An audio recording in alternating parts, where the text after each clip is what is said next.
This Raw Vision video is brought to you by Metro Solar, proud partner of the Richmond Football Club.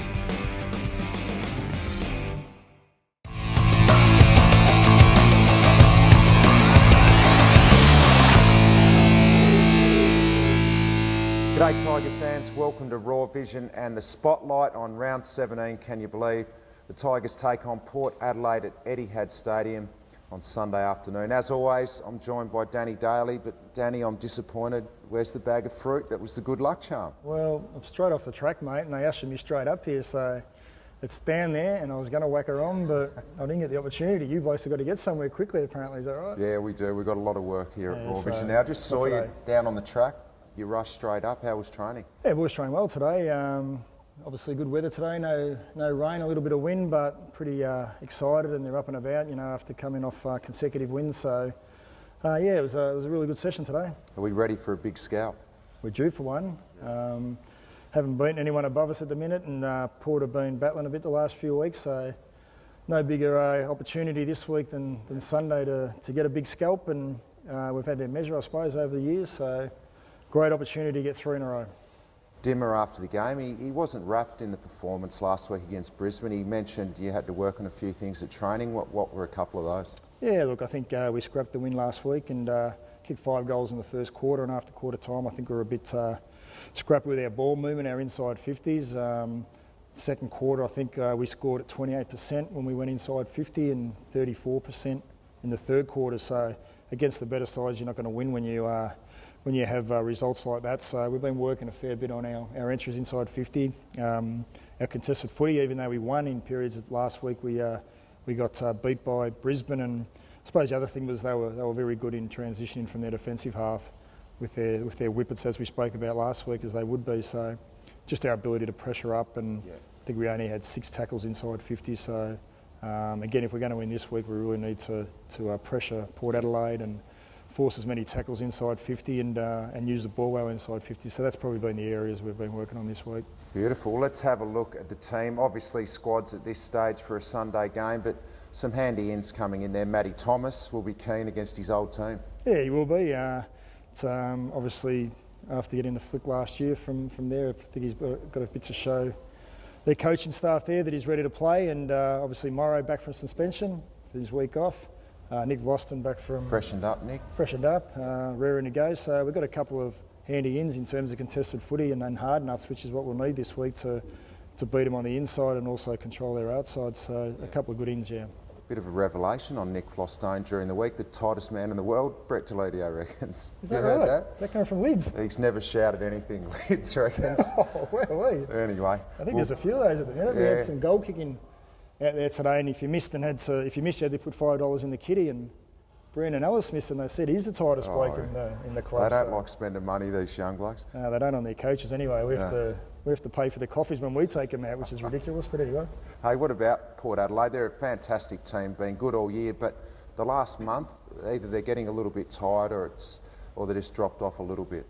Yeah, it's probably a little bit of both. It's a long year, as we know, and I think they won 8 or 9 in a row, and we're sitting 2 games clear on top. So they've obviously been playing some terrific football, and you know, as you said, whether they're getting a little bit tired or size are starting to work them out a little bit and pressure them, and they just haven't handled that heat at the minute. Who knows? But we just need to control what we can control with our pressure and our ball movement. Hopefully, keep the footy off them. They're obviously a very good uncontested side who like to use the footy and kick a lot of goals. So yeah, they've been a bit down. So it's really important we get off to a good start and put them under a bit of pressure early, I think.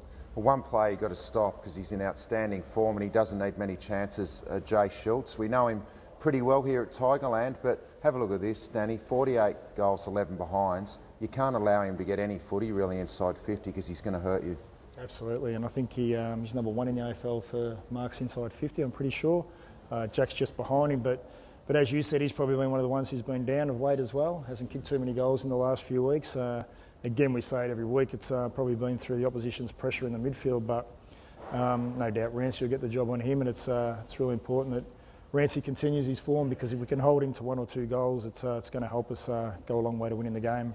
What about their midfield, Danny? They bat pretty deep in there. I was having a look at it this morning, and you can keep going, but Ebert, Polak, Gray, Hartlett, Boak, and then you got Kane Corns, the old pro. So Yeah, it's a pretty good midfield, isn't it, mate? Who do you go after, you reckon?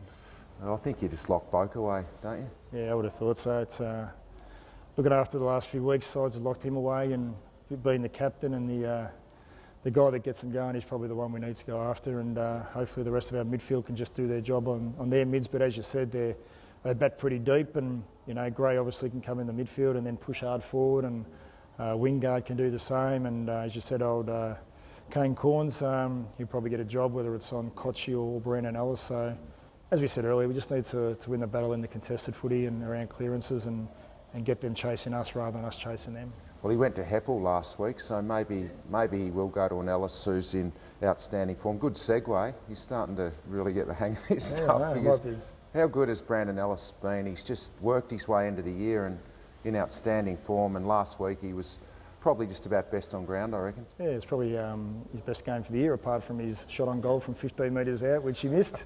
I saw him miss one at training actually as well. Yeah, God. But he's had an outstanding season. His last 10 weeks, he's probably been our form player along with Dusty. So one of the biggest things for Brando this year has been his ability to win his own footy, not fumble as much as he did last year, and I think that's given him a lot of confidence. Obviously playing on the wing, but hopefully at some stage, maybe later in the year or next year, we can move him into an inside play to make him a bit more dominant, but and a bit more balanced. But he's been a shining light for the Tigers this year. Yeah, absolutely. The VFL boys are actually playing a night game down in Geelong on Saturday. Do you get down there and have a look before Sunday or not? I might go down and have a bit of a Bo Peep for a quarter or 2 quarters, mate. I'm only about half an hour from Geelong, so it gives me an opportunity to get away from the kids for the night. Pop down there and see how the boys go. But I'm tipping it'll be nice and cold down there. But Right. A night game in Geelong is going to be freezing. You going down? I'll be in Sydney. But enjoy that down there. I will. Good luck on Sunday. Thanks, mate. And hopefully we get a decent crowd there, because probably is, in all seriousness, a grand final for us. If we can knock off a side like this and get 3 in a row, it helps us obviously have a big impact towards the end of the year, and hopefully get a few more wins for our supporters who have been terrific for us this year. I think it would be important to knock off a good team, give the fans a bit of hope for the rest of the season. Thanks, Absolutely. Danny. Pleasure. Make sure you get there Sunday arvo at Etihad Stadium, the Tigers and Port Adelaide. That's the spotlight on round 17.